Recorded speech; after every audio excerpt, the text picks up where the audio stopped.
여러분 반갑습니다. 저는 지금 성균관대학교 연구교수로 있는 황상희이고요. 저는 종교가 유교겠죠, 그렇죠? 네, 네. 그래서 여러분들이랑 같이 오늘 유교에 관한 간략한 얘기들을 조금 해볼 거예요. 우리 지금 종교간 대화로 성평등한 세상 바라보기 고 프로그램 하고 있어요, 그렇죠? 네.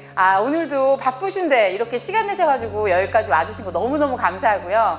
오늘 저희가 너무너무 저는 기쁜 게 뭐냐면 종교 얘기를 할 수 있는 게 너무 기뻐요. 네, 제가 왜 기쁜지 좀 같이 좀 얘기를 나눠볼게요. 일단 종교라는 단어는 한 15세기경 유럽에서 정교 전쟁이 너무 많으니까 막 10세군 전쟁, 30년전 유교 전쟁, 종교 때문에 전쟁을 너무 많이 일으키니까 종교하고 조금 정치하고를 조금 이렇게 좀 거리를 좀 두자 뭐 이런 개념으로 종교라는 단어를 만들었어요. 그랬는데 그럼 과연 우리 한국에는 종교라는 단어가, 우리가 종교인으로 사는데 우리가 종교라는 단어는 어떻게 왔는지 모르잖아요, 그렇죠? 그래서 종교라는 단어가 어떻게 한국에 오게 되었는지를 우리가 볼 겁니다. 자, 조선왕조실록에는 종교라는 단어가 아예 없어요, 여러분들. 신기하죠? 종교라는 단어가 아예 없습니다. 종교라는 단어가 있질 않았어요. 한국적인 조선적인 시각에서 보면은. 그래 또 가볼게요. 그럼 종교는 언제 어떻게 한국에 오게 됐을까? 그래서 우리는 어떻게 우리를 종교인이라고 지칭할 수 있을까? 또 가볼게요. 종교라는 단어는 일제 강점기 때 법률적인 용어로 가지고 옵니다. 예, 그래서 어떤 법률적인 용어였냐면요. 일단은 그 종교를 이제 포교규칙을 1915년 우리가 실은 1910년부터 한일합방이라는 법률적인 병합이 이루어진 거고, 일제가 자기 법률, 자기 행정, 자기 화폐를 쓰기 시작한 거는 1876년 강화도 조약부터 시작합니다, 여러분들. 그래서 굉장히 오래됐죠. 그리고 합병을 하고 나서 그 일제가 인정한 종교는 천황을 믿는 신도, 일본의 천황 아시죠, 여러분들? 거기를 믿는 신도, 그 다음에 불교, 기독교만을 종교라고 영역을 하고 나머지는 다 유사 종교라 그래가지고 종교라고 인정을 안 해줬어요. 그래서 종교는 문화부에서 다루고 나머지 종교는 그 경찰청에서 담당을 했어요. 즉, 이 세 종교인을 제외한 나머지 종교는 다 잠정적 범죄자인 거예요. 독립운동을 할 수 있는. 그래서 이렇게 해서 종교라는 단어가 일제에 의해서 법률적 구분을 위해서 갖고 옵니다, 여러분들. 그래서 그 전에도 1911년에 그 일제가 종교의 자유를 허락했다 뭐 이런 식으로 하니까 향교에서 향교는 종교시설이니까 돌려주라고 청원을 냈더니, 여기 이제 청독부에서 하는 말이 향교는 학교시설이니까 너네들한테 돌려줄 수 없어 뭐 이러면서 이때 학교로 규정을 합니다. 그래서 지금도 유교는 실은 유교 철학 안 하는 전공자들 안에서도 종교라고 안 봐요. 종교라고 그러면 저희 교수님들은 이렇게 말씀하세요. 야, 우리가 무슨 신앙이신으로 하는 사람들이 아닌데 우리는 스승으로서 존경으로서 하는 거지 신앙인이 아니야 뭐 이러시면서 되게 기분 나빠하세요. 그래서 이 교수님들도 종교라고 잘 인정 안 하세요. 그래서 지금 성균관하고 성균관 대학하고 그렇게 많이 잘 연대가 되지는 않는 것 같아요. 예, 지금 그런 실정입니다. 근데 그거는 우리의 긴 역사의 굴곡 때문에 이런 일이 벌어지고 있는 것 같아요. 그리고 요런 거 있다. 그래서 그 유교에 저는 이제 뭐 동학하시는 분들도 계시고 천도교도 계시지만 저는 개인적으로 유교의 대중화가 한국의 신종교를 만들었다고 생각을 하거든요. 그래서 그 천도교라든지 원불교라든지 그런 분들의 교리를 보면 유교 안에 있었던 그러한 말들을 많이 하시는, 같은 말들이 되게 많이 있는 것 같아요. 그래서 이 당시에 종교로 들어가야지만 그러니까 모임의 자유가 있잖아요. 모였을 때 불법이 아니잖아요. 그래서 종교로 들어가기 위해서 많은 분들이 노력을 하세요. 그래서 교자를 다 붙이세요. 그래서 동학도 천도교로 교자를 붙이고 원불교도 할 때 교자를 붙여서 뭔가 창시를 하고 이런 것들이 이 일본 정부한테 종교로 인정받으려고, 인정을 못 받으니까 모임의 허락을 받아야 될 거 아니에요, 그렇죠? 그래서 근데 여튼 결론은 종교를 허락받지 못했어요. 계속 유사 종교로 남아 있었어요.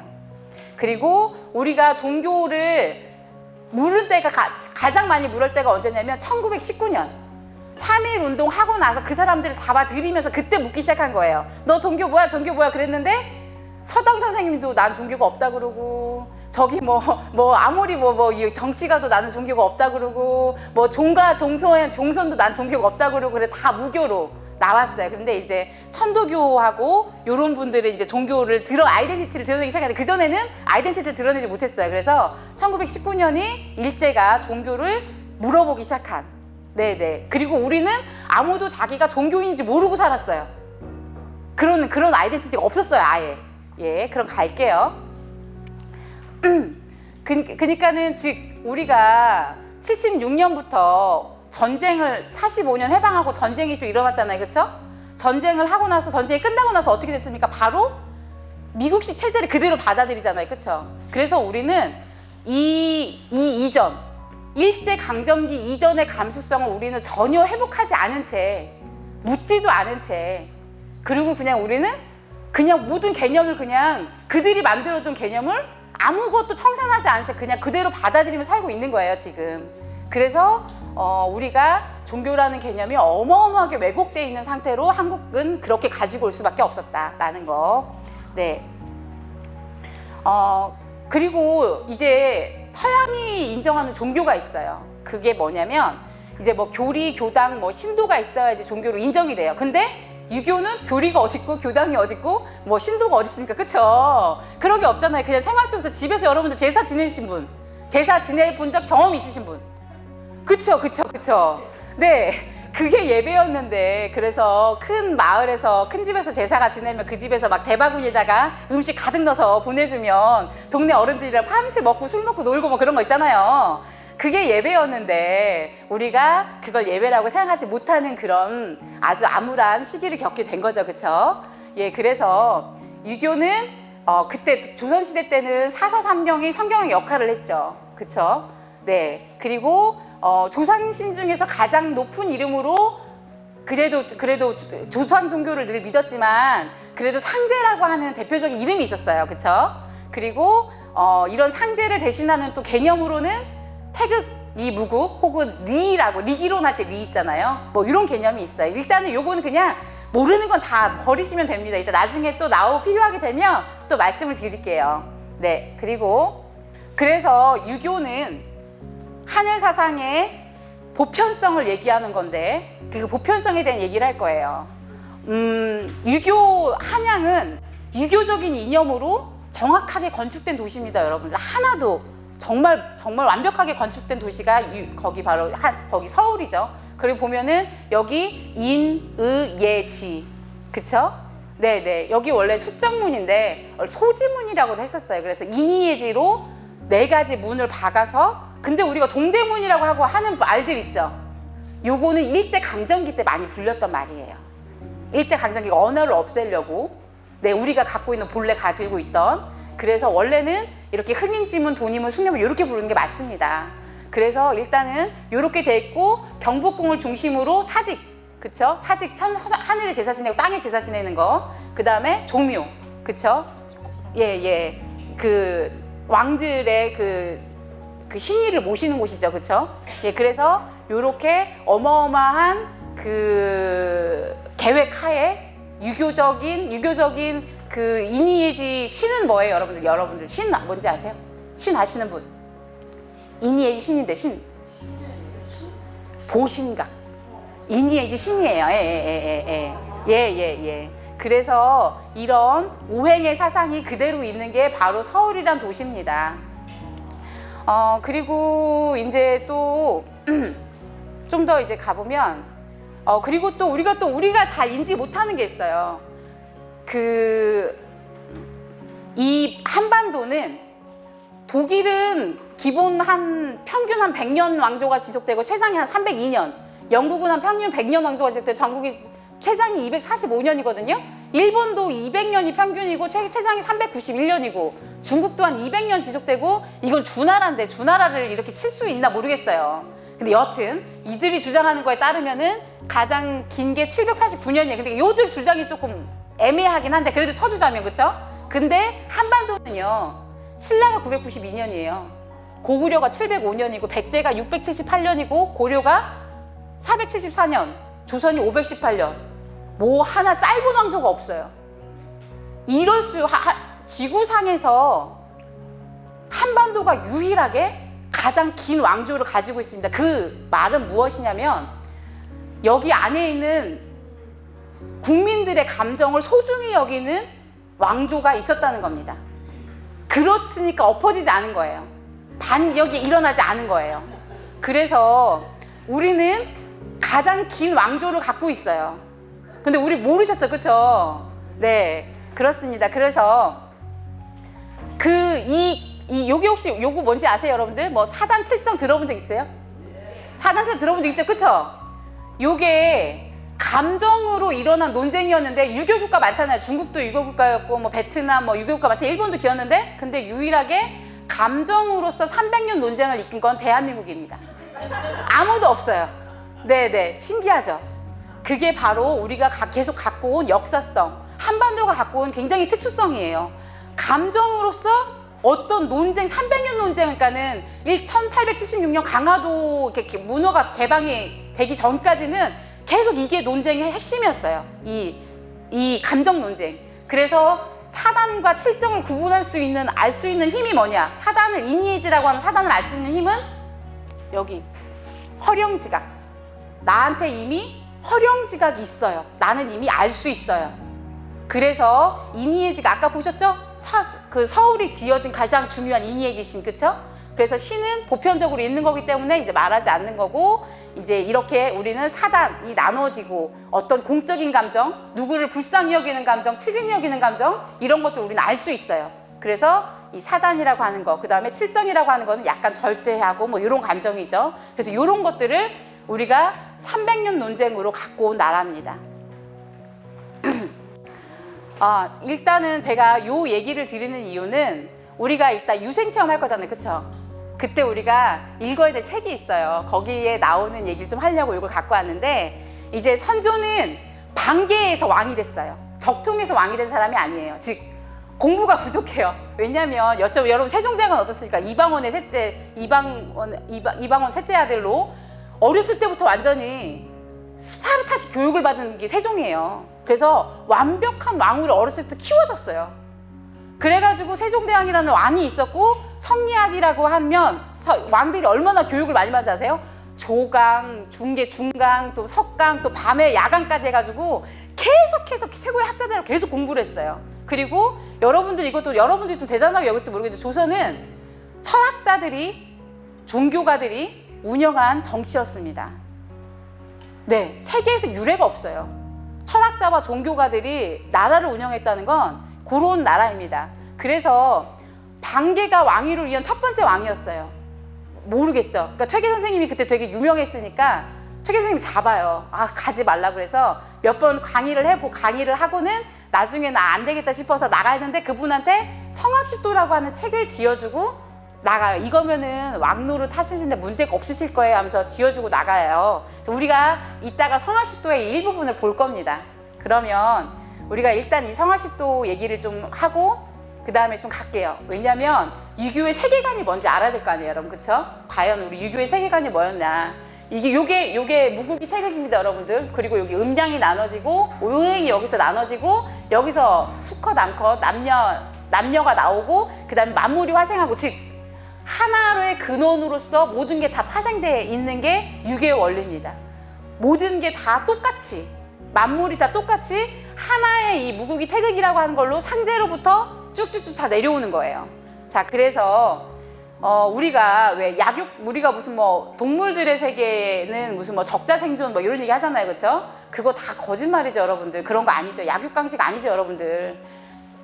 자연은 가장 적응을 잘한 하나만 살아남는 게 아니라 가장 운이 나쁜 거, 정말 안 된 것만 도태되고 서로 손을 잡고 서로 다정한 개체들이 살아남는 게 자연입니다, 여러분들.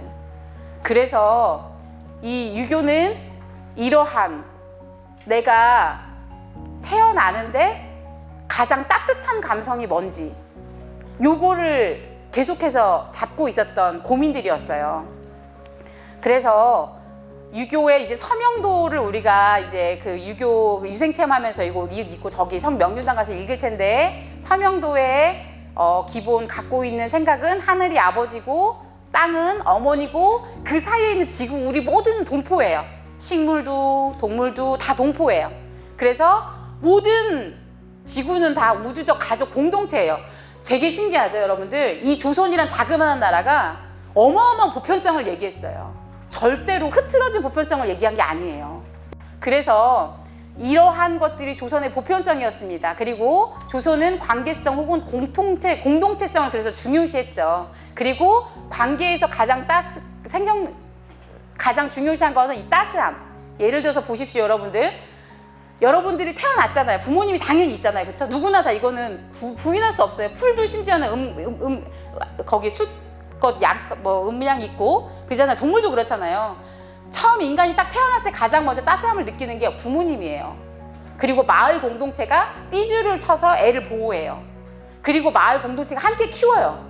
그래서 오륜이라고 하면 여러분들 아시죠? 그렇죠? 부자유친, 군신유의 뭐 이런 거 아시잖아요, 그렇죠? 요렇게 이런 것들은 이런 따스한 관계, 내가 존재하기 위한 따스한 관계, 그리고 성스러운 정감이고 성스러운 질서라고 이들이 생각했어요, 조선시대 때. 그렇죠?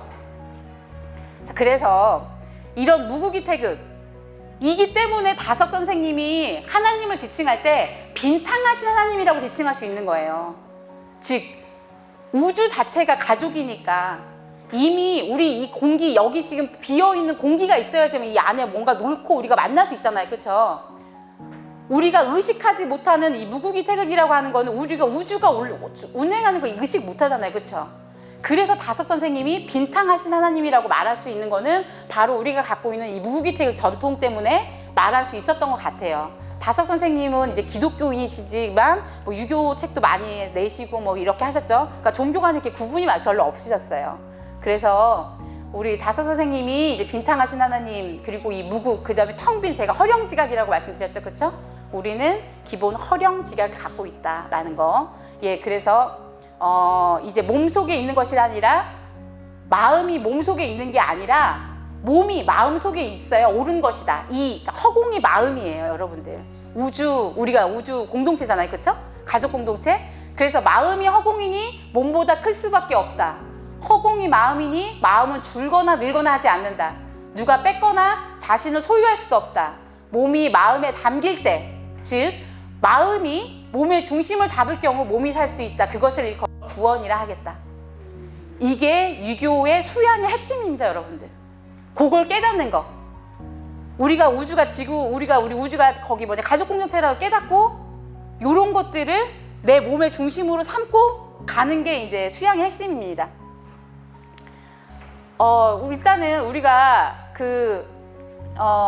조선시대 때 그럼 우리가 지금 갖고 있는 남성상 있죠, 여러분들? 울퉁불퉁한 근육에 뭐 잘하고 막 이런 남성상, 이거는 일제강점기와 전쟁을 거치고 뭐 이렇게 거쳐온 남성상이고, 과거에 우리 조선시대 남성상은 어땠을까라는 얘기를 좀 해봐야 돼. 그래야지 여성에 대한 얘기도 좀 하겠죠, 그렇죠? 여러분 심지어는 이거 기억나세요? 이 그림 뭔지 아시죠? 우리 어른들은 다 알죠, 그쵸? 말 안 해도 알아, 그쵸? 네, 지금은 애들 교과서에 이게 안 실렸어요. 옛날에 실려 있었는데, 그쵸? 이거 말 안 해도 알아요, 그쵸? 심지어는 소외 감정까지도 중요시 여겼어요. 그래서 일제 강점기 때 우리나라에 온 외국인들이 아주 놀라운 걸 글을 남겨요. 왜냐하면 소가 무거울까봐 인간이 짐을 같이 지고 가는 모습, 이런 걸 보고 너무 놀랍다 막 이러면서 기록을 남겨요. 우리는 기본 소도 말도 개도 함부로 하지 않았습니다. 특히 여성한테 함부로 하지 않았습니다, 여러분들. 자, 또 가볼까요? 그래서 이상적인 남성상이 뭐였냐? 이분 막 효자라고 막 엄청 칭찬하는데 이 사람이 어떤 행동을 하냐? 거미줄에 날 짐승이 걸려있어요. 그럼 그걸 떼줘요. 그리고 이를 이렇게 잡았잖아요. 참비수로 이를 여러분들 많이 해보셨죠, 그쵸? 그거 하면은 이를 못 죽여요. 애가 불쌍해서 그렇게 놔줘요, 풀숲에다가. 그리고 뭐 이런 분을 이상적인 남성상이었어요. 남성상은 그 당시에 유약해야 됐어요. 그래야지 이 사람 정말 괜찮다. 밖으로는 유약하고 안으로는 강한 사람이 이상적인 남성상이었어요. 그래서 어떤 분이 이제 관청에 올라온 거야. 이 사람 효자입니다. 가서 정령문을 세워주셔야 돼요. 정령문이 세우잖아요. 그럼 나라가 인정해 주잖아요. 그러면 그 동네는 이름이 바뀌어요. 여기 정말 좋은 동네.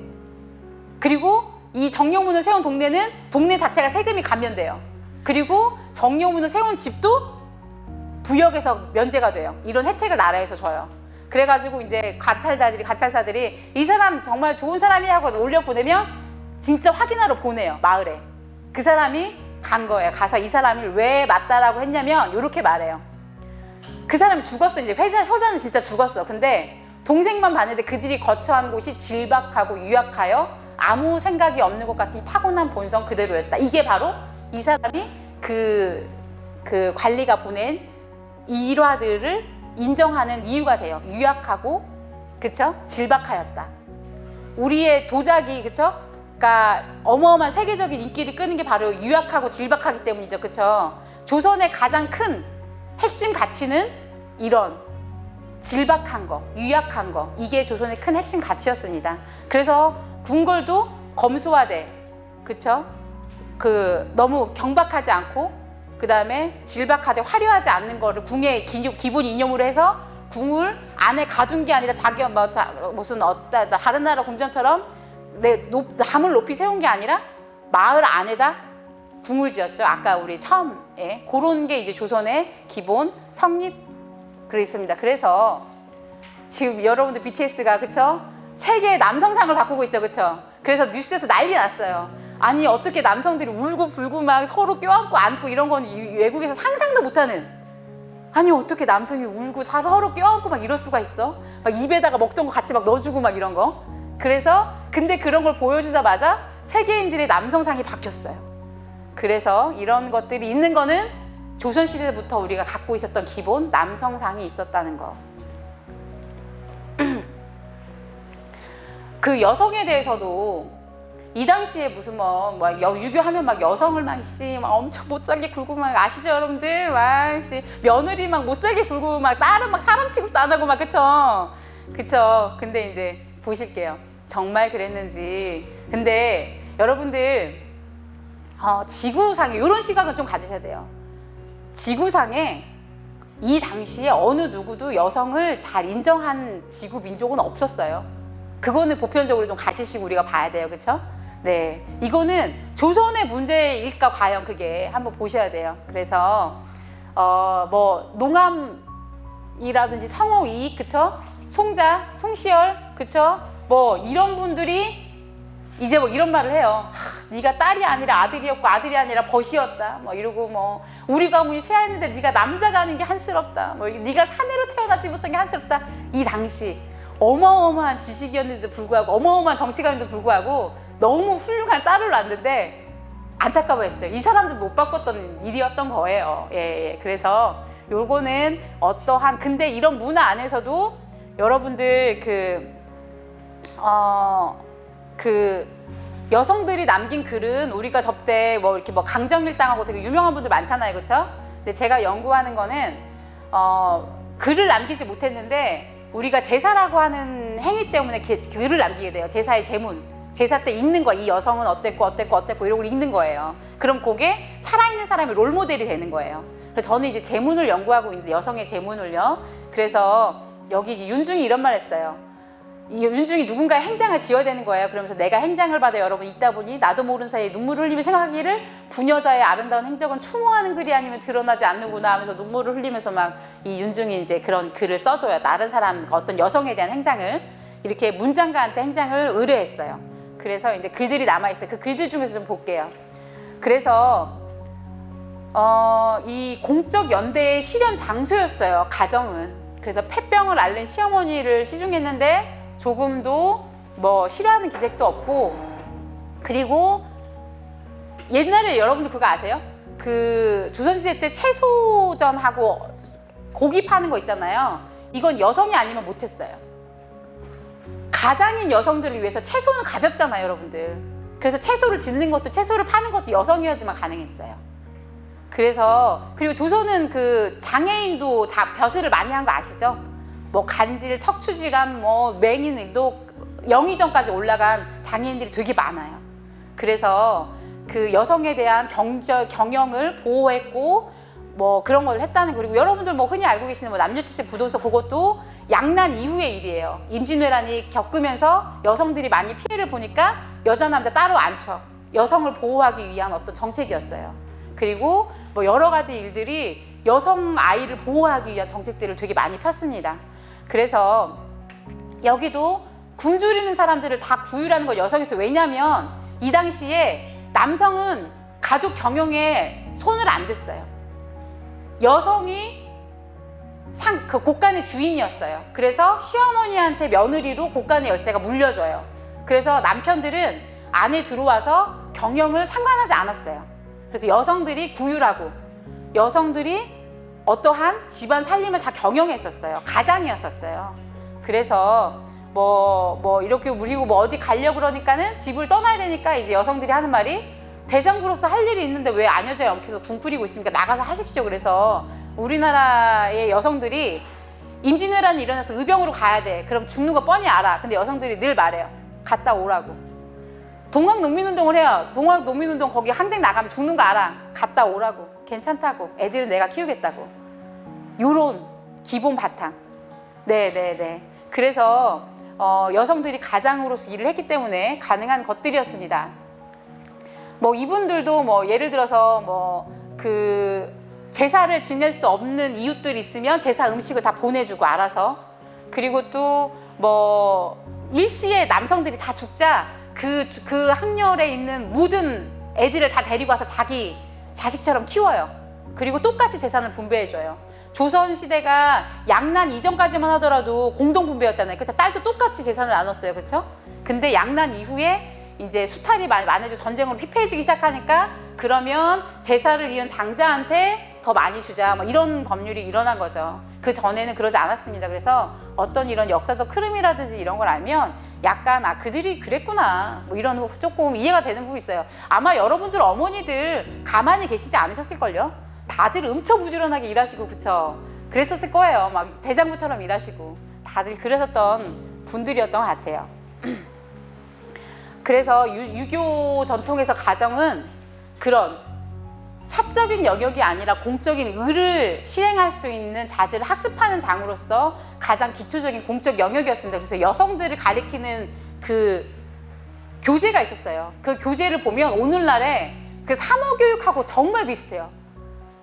지금 왜 목사들 사모교육하는 것하고 뭐 무슨 뭐 원불교 그다음에 무슨 뭐 그렇게 하시는 분들 교육하는 것하고 여성들 교육을 어렸을 때부터 그렇게 시켰어요. 그렇게 해서 그래서 이제 여성들은 제사를 받들고 그다음에 빈객을 맞이하고 요게 자기 공적 영역에서 큰 일이었고요. 그래서 이러한 일을 하는 거는 내가 하늘로 올라가는 길이다. 하늘과 닿는 방법이라고 이걸 여겼습니다.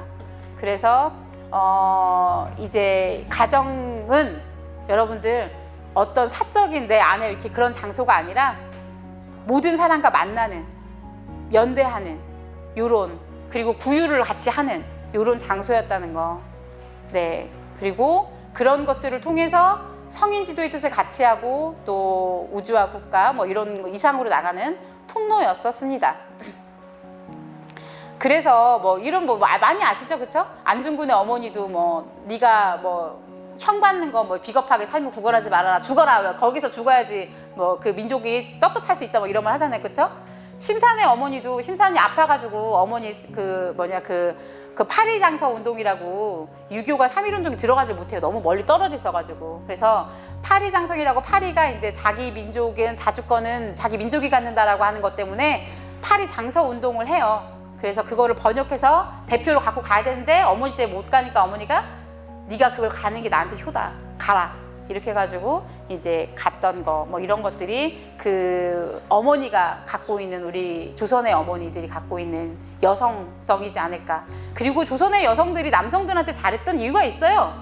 남성들이 굉장히 측은지심을 일으키고 보호할 대상이었고 좀 안쓰럽게 느낄 대상이었지 막 내가 기대고 막 이런 대상이 아니었어요, 여러분들. 네, 그래서 그런 것들이 남성을 그렇게까지 돌볼 수 있었던 거는 그러한 배경이 있었기 때문이다. 여성을 막 그렇게 해서 막 여성이 막 억지로 막 하기 싫은데 그랬던 게 아니에요. 내가 정말 측은지심으로 아들처럼, 그쵸? 네. 다 이해하시죠? 아들처럼? 네. 다 이제 키움을 하고 있었던 거죠. 네. 네. 자, 그래서 제가 오늘 선물로 여러분들, 이분은 그 퇴계 종가 종손이세요.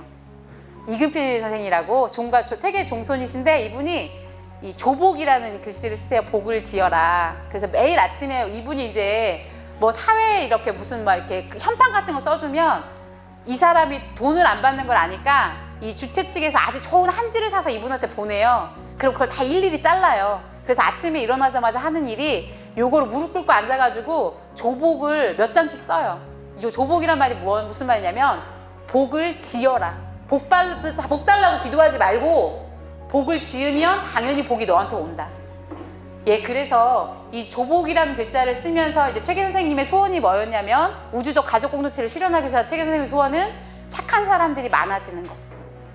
그게 퇴계 선생님의 소원이었어요. 그래서 이 종손께서는 늘 무릎 꿇고 앉아가지고 이 조복이라는 글자를 쓰세요. 그래서 제가 오늘 여러분들 이거를 이근필 선생님한테 제가 부탁을 해서 여러분들 오시니 이것 좀 주세요. 이래서 제가 받아갖고 왔어요. 네. 네, 와. 네. 그래서, 네. 이상으로, 일단은 여기까지. 예, 예.